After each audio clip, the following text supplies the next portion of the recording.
नमस्कार, मैं हूं अनीश और आज हम शिव चालीसा का पाठ करेंगे, साथ ही इसका अर्थ भी समझेंगे। तो चलिए फिर शुरू करते हैं शिव चालीसा। जय गणेश गिरजा सुवन, मंगल मूल सुजान, कहत अयोध्या दास तुम, देऊ अभय वरदान। इन चौपाइयों का अर्थ है कि पार्वती के नंदन श्री गणेश आप ही समस्त शुभता और बुद्धि का कारण हो। आपकी जय हो। अयोध्या दास जी प्रार्थना करते हैं कि आप ऐसा वरदान दें कि सभी भय दूर हो जाएं। जय गिरजापति दीन दयाला, सदा कर संतन प्रतिपाला। इस चौपाई का अर्थ है, हे पार्वती के पति यानी कि शिव जी, आप सबसे दयालु हो। आपकी जय हो। आप हमेशा साधु संतों की रक्षा करते हैं। भाल चंद्रमा सोहत नीको, कानन कुंडल नागफनी की। आप त्रिशूल रखते हो और मस्तक पर चंद्रमा सुशोभित है। आपने कानों में नागफनी के समान कुंडल पहन रखे हैं। अंग गौर शिर गंग बहाए, मुंड माल तन छार लगाए। इस चौपाई का अर्थ है कि आपका रंग श्वेत है। आपकी जटाओं से गंगा बहती है। आपने गले में राक्षसों के सिरों की माला पहन रखी है और शरीर पर चिताओं की भस्म लगा रखी है। वस्त्र खाल बागंबर सोहे, छवि को देख नागमन मोहे। इसका अर्थ है कि आपने बाघ के खाल को वस्त्र के रूप में पहना है। आपके रूप को देखकर सांप भी आकर्षित हो जाते हैं। मैना मतु की हुए दुलारी, बामंग सोहत छवि नियारी। इस चौपाई का अर्थ है कि मैना की दुलारी अर्थात उनकी पुत्री पार्वती भी आपकी पत्नी के रूप में पूजनीय है। उनकी छवि भी मन को सुख देने वाली है।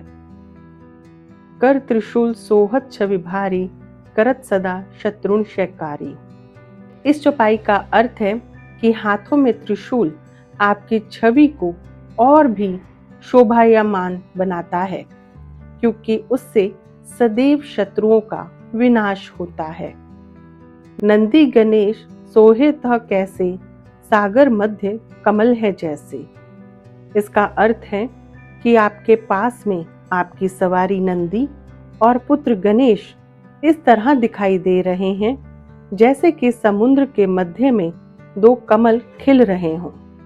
कार्तिक शाम और गणराओ, या छवि को कहीं जात न काओ। इस चौपाई का अर्थ है कि कार्तिकेय और अन्य गणों की उपस्थिति से आपकी छवि ऐसी बनती है कि उसका कोई बखान नहीं किया जा सकता।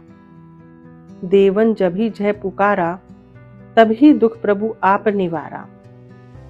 इसका अर्थ है कि जब कभी भी देवताओं ने संकट के समय आपको पुकारा है, आपने सदैव ही उनके संकटों का निवारण किया है। किया उपद्रव तारक भारी, देवन सब मिली तुम्ही जुआरी।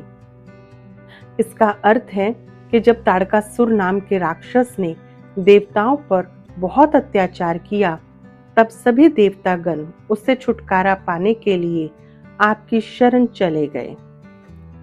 तुरंत षडानन आप पठायो, लव निवेश मह मार गिरायो।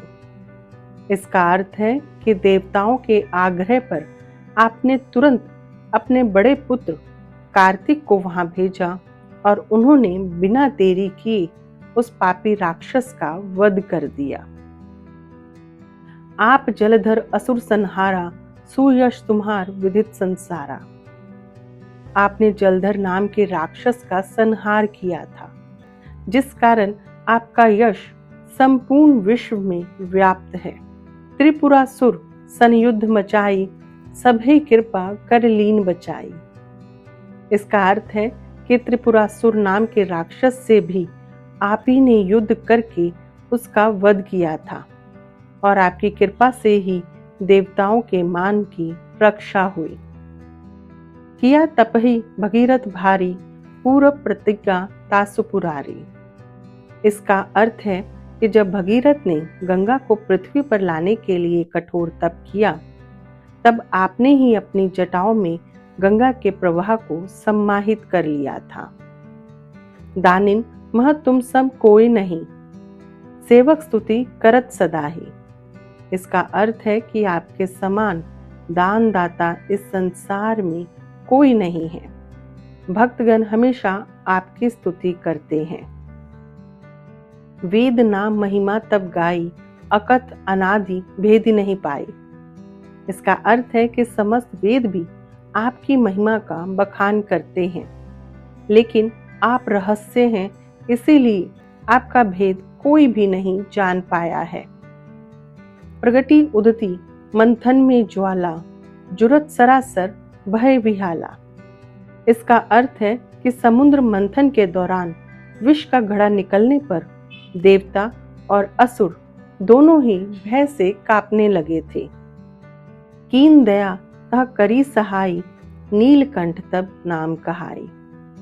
तब आपने ही सभी पर दया करके उस विष को कंठ में धारण कर लिया और उसी समय आपका नाम नीलकंठ पड़ गया। पूजन रामचंद्र जब कीना, जीत के लंक विभीषण दीना। इसका अर्थ है कि लंका पर चढ़ाई करने से पूर्व श्री राम जी ने रामेश्वरम में आपकी पूजा की थी और उसके बाद उन्होंने लंका पर विजय प्राप्त करके विभीषण को वहां का राजा बना दिया। सहस कमल में हो रहे धारी, कीन परीक्षा तभी पुरारी। इसका अर्थ है कि जब श्री राम आपकी पूजा अर्चना कर रहे थे और आपको कमल के पुष्प अर्पित कर रहे थे, तब आपने उनकी परीक्षा लेनी चाहिए। एक कमल प्रभु राख्यो जोई, कमल नयन पूजन चहु सोई। इसका अर्थ है कि आपने उन कमल पुष्पों में से एक कमल पुष्प छुपा दिया। तब श्री राम जी ने अपने नेत्र रूपी कमल से आपकी पूजा करनी चाहिए। कठिन भक्ति देखी प्रभु शंकर, भय प्रसन्न दिए इच्छित वर। श्री राम जी की ऐसी कठोर भक्ति को देखकर आप बहुत प्रसन्न हुए और आपने उन्हें मनचाहा वरदान दिया। जय जय जय अनंत विनाशी, करत कृपा सबके घटवासी। हे भोलेनाथ, आपकी जय हो, जय हो, जय हो। आपका कोई आदि अंत नहीं है, आपका विनाश नहीं किया जा सकता। आप सभी के ऊपर अपनी कृपा दृष्टि ऐसे ही बनाए रखो। दुष्ट सकल नित मोहि सतावे, भ्रमत रहे मोहि चैन न आवे। बुरे विचार हमेशा मेरे मन को कष्ट पहुंचाते हैं और जिससे मेरा मन हमेशा भ्रमित रहता है और मुझे क्षण मात्र भी चैन नहीं मिलता। त्राहि त्राहि मैं नाथ पुकारो, यही अवसर मोहि आनो बारो। इस संकट की स्थिति में मैं आपका ही नाम पुकारती हूँ। इस संकट के समय आप ही मेरा उद्धार कर सकते हैं। ले त्रिशूल शत्रुन को मारा, संकट से मोहि आन उबारो। हे प्रभु, आप अपने त्रिशूल से मेरे शत्रुओं का नाश कर दो और मुझे संकट से बाहर निकालो। माता पिता भ्राता सब होई, संकट में पूछत नहीं कोई। इसका अर्थ है कि माता पिता भाई सभी सुख के साथी हैं, लेकिन संकट आने पर हमें कोई नहीं पूछता।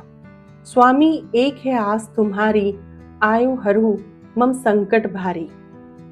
इसलिए हे भोलेनाथ, मुझे केवल आपसे ही आशा है कि आप आकर मेरे संकटों का निवारण करेंगे। धन निर्धन को देत सदा ही, जो कोई जांचे सो फल पाही। आप हमेशा निर्धन को धन देकर उनकी आर्थिक समस्या को दूर करते हैं। जो कोई आपकी जैसी भक्ति करता है उसे वैसा ही फल मिलता है। स्तुति कही विधि करे तुम्हारी, क्षमो नाथ अब चूक हमारी। आपकी पूजा करने की विधि क्या है, इस बारे में हमें कम ज्ञान है। इसीलिए यदि हमसे किसी भी प्रकार की भूल हो जाए तो कृपया करके हमारी भूल को माफ कर दे।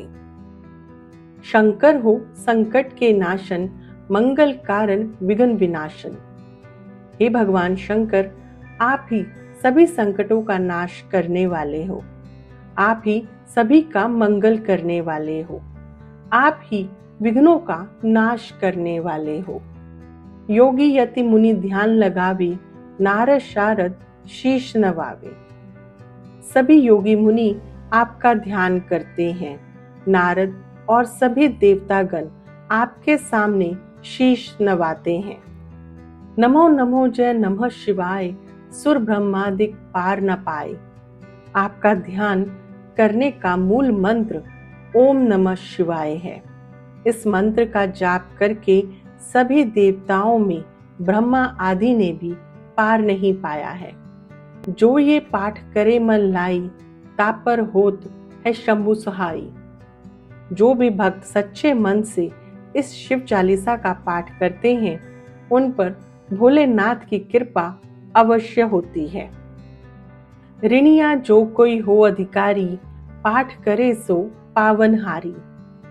जो भी भक्त शिव चालीसा का पाठ करता है वो सभी प्रकार के ऋणों से मुक्त हो जाता है और वो तनाव से भी मुक्त महसूस करता है।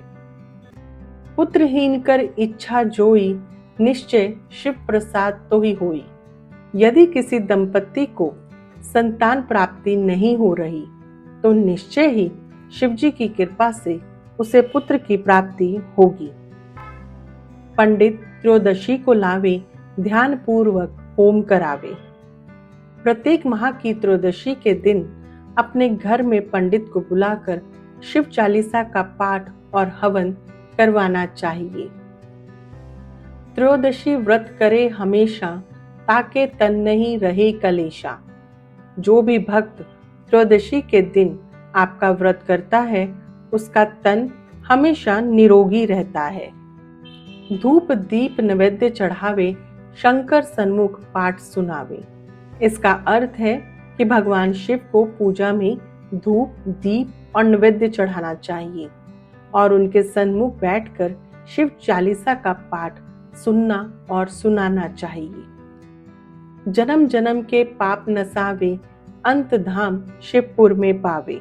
इसका अर्थ है कि शिव चालीसा का पाठ करके जन्म जन्मांतर के पाप नष्ट हो जाते हैं। उसे शिव जी के शिवपुर धाम में शरण मिलती है। कहत अयोध्या दास, आस तुम्हारी, जानी सकल दुख हरहु हमारी। अयोध्या दास आपके सामने ये आस लगा कर विनती करता है कि आप हमारे सभी दुखों का निवारण कर देंगे। नित नेम कर प्रातः ही पाठ करो चालीसा, तुम मेरी मनोकामना पूर्ण करो जगदीश। रोजाना प्रातः काल शिव चालीसा का पाठ करना चाहिए। साथ ही भगवान शिव जी से अपनी सभी मनोकामनाओं को पूर्ण करने की अर्जी लगानी चाहिए। मगसर छठी हेमंत ऋतु संवत 64 जान, स्तुति चालीसा शिव ही पूर्ण कीन कल्याण। माघ मास की छठी तिथि को हेमंत ऋतु में संवत 64 में इस शिव चालीसा के लेखन का काम पूरा हुआ था। तो ये था शिव चालीसा और उसका अर्थ। उम्मीद है कि आपका भी शिव चालीसा का पाठ सुनकर मन प्रसन्न हुआ होगा। आप इस शिव चालीसा को दूसरों के बीच जरूर शेयर करें। साथ ही इस चैनल को सब्सक्राइब करना बिल्कुल ना भूलें। खुश रहें, सेहतमंद रहें। मन और दिमाग को शांत रखने के लिए रोजाना मेडिटेशन और योगा जरूर करें। ओम नमः शिवाय।